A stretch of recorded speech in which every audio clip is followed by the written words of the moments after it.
আসসালামু আলাইকুম ওরহমতুল্লাহি তাআলা ওয়া বারাকাতুহু। বর্তমানে চতুর্দিকে ওয়াজের মেহফিল চলছে, সালে সোহাব, উর্স ইত্যাদি মেহফিল চলছে। তো এই মেহফিলের সুবাদে নিজেও সেই প্রোগ্রামগুলোতে অনেক প্রোগ্রামে গিয়ে অ্যাটেন্ড করি। তো যাওয়ার সময় অনেক মানুষরা আছেন, অনেক উলামায়ে কিরামরা আছেন, বুজুর্গানে দিন আছেন, যারা আল্লামা নুরুন্নবী খান সাহেব কিবলা মাদ্দাজিল্লাহুল আলীর শুভাকাঙ্ক্ষী। অনেক মুরিদান আছেন, মুহিব্বিন আছেন, ছাত্ররা আছেন। ওনার স্বাস্থ্য সম্পর্কে, ওনার শারীরিক সুস্থতা সম্পর্কে খবর নেন এবং অনেক আছেন প্রায় ফোন করে ওনার সুস্থতা সম্পর্কে, শারীরিক সুস্থতা সম্পর্কে খবর নেন। তো সবার কাছে আমি বলছি আলহামদুলিল্লাহ, উনি শারীরিকভাবে খুবই সুস্থ আছেন, কোনো অসুবিধা নেই। নিজে নিজে খাওয়া দাওয়া করতে পারেন, ঘরের মধ্যে হাঁটাফেরা করতে পারেন, শারীরিক বর্তমান পুরো সুস্থ রয়েছেন আলহামদুলিল্লাহ। শুধুমাত্র একটু স্মরণশক্তি কম হয়ে গিয়েছে। স্মরণশক্তি কম হওয়ার পিছনে রহস্য রয়েছে, যেটা আমি এখানের মধ্যে বিস্তারিত বলবো না। শুধুমাত্র এই কথাই বলতে চাইব যে অনেক বুজুর্গানে দিন বৃদ্ধ বয়সে ফানাফি শেখ হয়ে যান।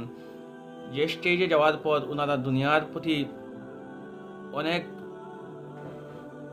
বিষয় আছে ওগুলো এড়িয়ে চলেন বা অনেক বিষয় খেয়াল করেন না, অনেকগুলা স্মরণশক্তি কমে যায়। এই পজিশনে উনি আছেন বর্তমানে আলহামদুলিল্লাহ। এমনিই শারীরিকভাবে সুস্থ আছেন, কোনো অসুবিধা নেই। আরেকটি কথা বলতে চাই যে বর্তমানে যে বরাক উপত্যকায় বা রামপুরি সাহেব রহমতুল্লাহ আলহির দুজন সুযোগ্য উত্তরসূরি এসেছেন, সুযোগ্য সাহেব যারা এসেছেন, মরহুম ও মকবুর হজরত মৌলানা মকসুদ আহমদ খান রামপুরি রহমতুল্লাহ আলহির উত্তরসূরিরা এসেছেন। ওনাদের দাদা আমাদের সিলসিলার প্রখ্যাত বুজুর্গ ইব্রাহিম আলী খান উর্ফে নশা খান সাহেব রহমতুল্লাহ আলহির নাতি ওনারা এসেছেন। ওনাদের দাদা অর্থাৎ নশা খান সাহেব রামপুরি রহমতুল্লাহ আলহি আল্লামা নুরুন্নবী খান সাহেব কিবলা মাদ্দাজিল্লাহুল আলীর নাম রেখেছিলেন নুরুন্নবী খান। তো সেই সময় থেকে ওনাদের একটি ভবিষ্যৎবাণী ছিল।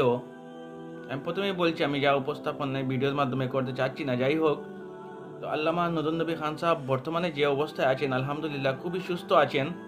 স্মরণশক্তি একটু কম হয়ে গেছে, যেটা যে প্রসঙ্গেও আমি বলেছি। ওনার জন্য সবাই দোয়া করবেন, যারা সবসময় ওনার খবর নেন, তার জন্য সবাইকে ধন্যবাদ। ওনার সুস্থতার জন্য, ওনার নেক হায়াতের জন্য আল্লাহ পাক রব্বুল আলমিনের কাছে আপনারা দোয়া করবেন। আসসালামু আলাইকুম ওয়া রাহমাতুল্লাহি ওয়া বারাকাতুহু।